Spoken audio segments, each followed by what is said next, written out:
Indiana's Medical Licensing Board said today it will not make a decision right away about a South Bend abortion doctor's license. And for now, Dr. Ulrich George Kloffer is cleared to continue practicing, but his legal troubles aren't over yet. WSBT's Kelli Stopczynski is the only local TV reporter in Indianapolis for his hearing in front of that board. And Kelli, that hearing, it didn't last long at all.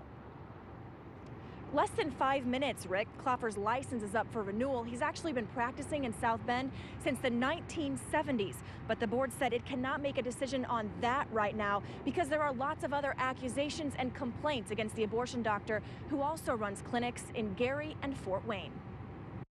No. Escorted in and out of Indiana's Medical Licensing Board meeting by a state police trooper. Next case. Dr. Ulrich Kloffer arrived with his attorney and another woman prepared to answer the board's questions. Several months ago, they saw a public statement that he had made that he had not filed the proper paperwork or reported an abortion on a 13-year-old, which in this state is statutory rape. The board saw that in the media and asked him to make a personal appearance to presumably ask him some questions about that. But it never got to that. Instead, it sent the case to Indiana's Attorney General. We cannot take any action on his license until the Attorney General's office has done an investigation, filed a formal complaint, served it upon the doctor, and will set it for hearing. Afterward, are you happy with what happened today? Have you broken any laws, Dr. Kloffer? No, I haven't. Dr. Kloffer, in past conversations that we've had over the phone, you said that it was a simple misfiling of paperwork, human error. Do you still stand by that statement? Yes. Can you elaborate on that? No.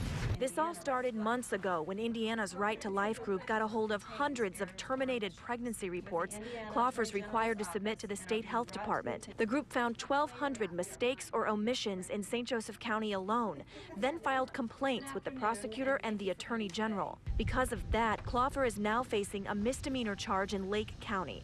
The prosecutor's office there claims it took him 4 months to report an abortion performed on a 13-year-old in Gary. Indiana law says everyone must report to the state within 10 days of finding out a child under 14 is sexually active. You've said it's a witch hunt. They're out to get you. Do you still feel that way?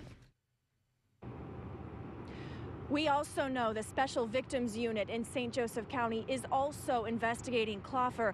For now, his medical license still valid in Indiana. He is still allowed to practice.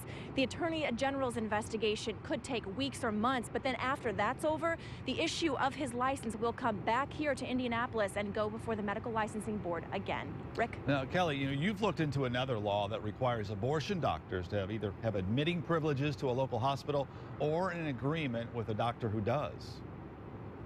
And Rick, that law is to protect patients so that they can go to the hospital if something goes wrong, either during a procedure or after a procedure. I checked, and there are no ways to track that law. No one keeps track of who that abortion doctor is, and Kloffer doesn't legally have to report that in St. Joseph County or to anyone here in Indianapolis. But he says that he has one of those backup doctors. He just won't say who it is. He claims he has to be so secretive about it because he's received death threats and other things like that. Rick. Okay, Kelli live from Indianapolis tonight.